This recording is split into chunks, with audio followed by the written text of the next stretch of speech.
Hi, this is Peter Dilag, and we're going to continue our series of isometric exercises to help you feel more of you behind your basic techniques. And we're going to start from the outside.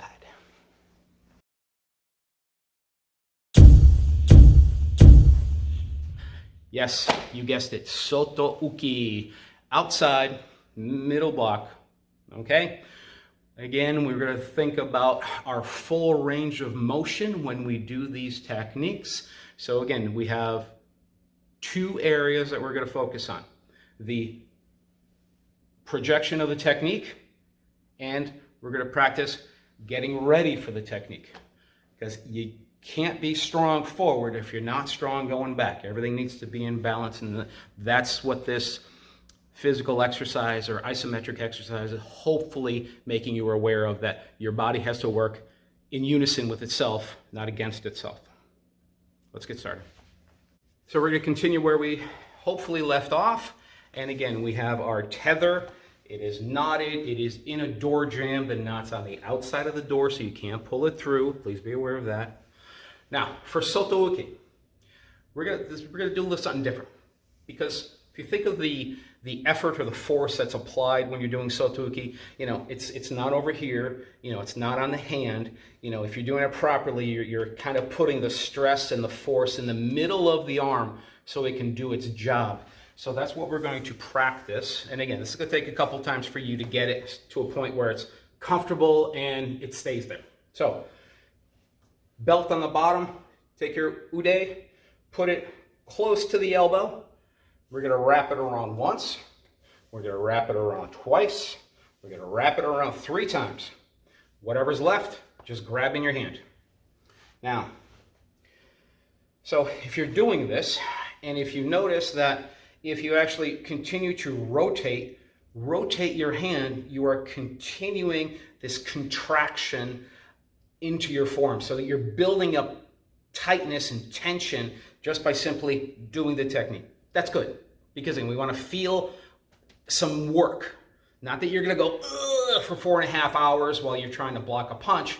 The point of these exercises to put load and resistance so your body has to fire its muscles and engage more of your muscles so it can move faster. That's the point. Hopefully we can get to that point. So, same thing.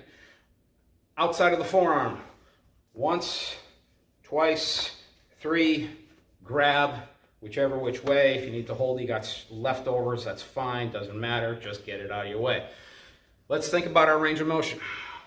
We're going to start from the rear position as far back as we can, but if you think about the resistance when you're doing that technique,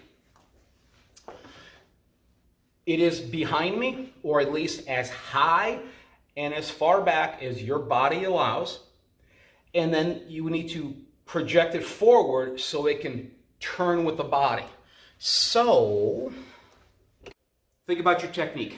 Wherever your full range of motion is and it begins, start there. But understand that when you fire your muscles, the resistance is going to be from behind you, so that arm can't go forward.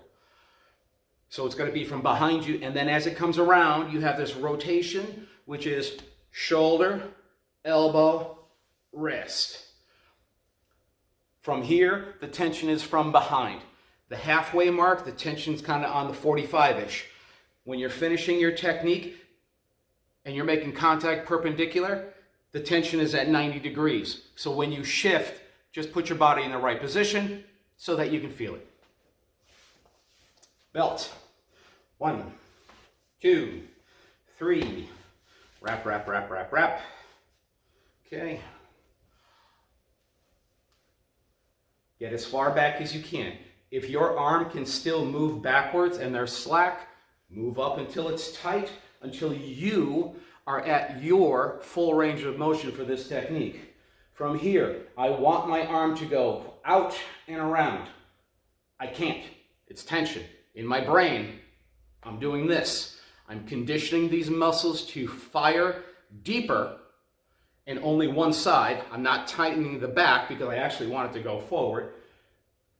Just bear down a little bit, slowly engage, give it a little more effort, feel the muscles, which ones are actually working. You're like, okay, this leg is tight. This shoulder's pulling. These obliques are really cranking it in. I feel everything in here. Oh, I need to get more muscles to get this technique to work properly. Engage, slow, gradual, increasing effort. Hold it for a 5 count. 1, 2, 3, 4, 5. Same leg, same arm, same leg. Pivot just enough so that arm, if it's in the halfway position, has that little bit of 45-ish resistance, which is that halfway mark, which is shoulder. Again, bear down. You feel your legs contracting. Engage. Hold it for a 5 count. 1, 2, 3, 4, 5. Pivot just a little bit more so that your arm, where it's in the middle of your body, at the best possible angle that your Soto Uki can do, you have 90-degree resistance, which is that impact right there. Whatever it is that you're hitting, knocking, striking, moving, whatever, you're hitting it perpendicular. So there's the resistance, which represents the belt. Get there, you're at the last 1-2% of your technique. Engage muscles, slowly increase your effort. And 2, 3, 4, 5. Do that, left and right side, every stance you know. Hopefully you get to feel how your body is actually working to make the technique work. With resistance, a tether, isometrics, I actually really want my body to do that as fast as it can, but as stable as it can, with enough body mass behind it so that when it hits something, I want it to move. Is that going to happen every single time? Only time will tell. But when you start conditioning the rest of the body and bearing down and grabbing the floor and engaging every muscle that's in your body, you're no longer doing extremity techniques. You're doing full body techniques, because whatever it is that you're trying to block, hit, move, release, break, it's got to work. And the only way to do that, put more of you behind your techniques. Now that you've worked on getting your Soto Uki strong to the front, now we actually have to make it go strong to the back. So the muscles behind are as strong, as stable as the ones moving forward actually doing work. Because the hand preparing is working just as much as it coming forward. Wrap the arm, take the belt, tether, put it on top of your arm. 1, 2, 3. Wrap the excess. Position as you will.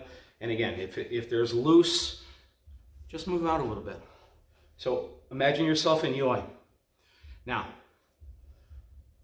my brain, my body want to do this as fast as I can.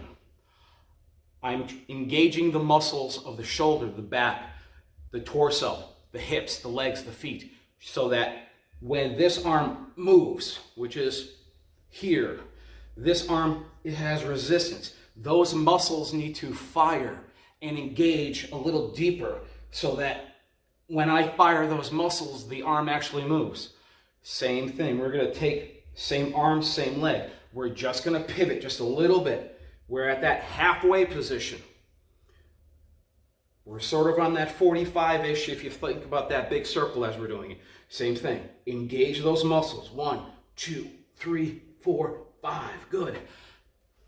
Pivot on that leg one more time so that your hand is at your full range of motion, whatever that is, but the tether is preventing you from getting to 100. You're at 99.9. You need to get to 100. There's that last 1/10, 1% of I need to get this arm here. There's your contraction. There's your isometric exercise. Slow, gradual, increasing effort so that you feel what muscles are working in order to get your hand as far back as it possibly can get. Hold. 1, 2, 3, 4, 5. The longer and deeper you contract, do the isometric exercises, you will get work. You will feel your body working. And again, I'm using the isometric exercise to condition the muscles so that when I say, oh my God, I need to block that, the brain sends a signal, it goes without hesitation, and then it goes without hesitation. Trying to get those muscles to work, fire, deeper. A neurological connection between my eye seeing danger, my brain processing what it is and what it needs to do, and then it sends a signal to the rest of the body. That all takes time. In true self-defense, you have very little of it. So the moment things happen, you're just gonna go. The hands are here, you gotta get them back fast. If this is a block, oh my God, I'm gonna get hit here, good. There's your Soto Uki. Again, keep with the basics, but work the muscles. All right, Soto Uki, outside middle block. So we just did that preparation for, meaning getting ready, execution of, actually doing it. Get as much body in there as you can before you actually need to get more body into it. The last thing you want to do is do something and realize the moment you make contact, it didn't work. It's too late to add anything more to it. Have as much of you behind it before. It's just easier. Hope you enjoy that. Sweat heavily. It's easier. Comments, questions, thumbs up, etc., etc., etc. See you next time. Bye.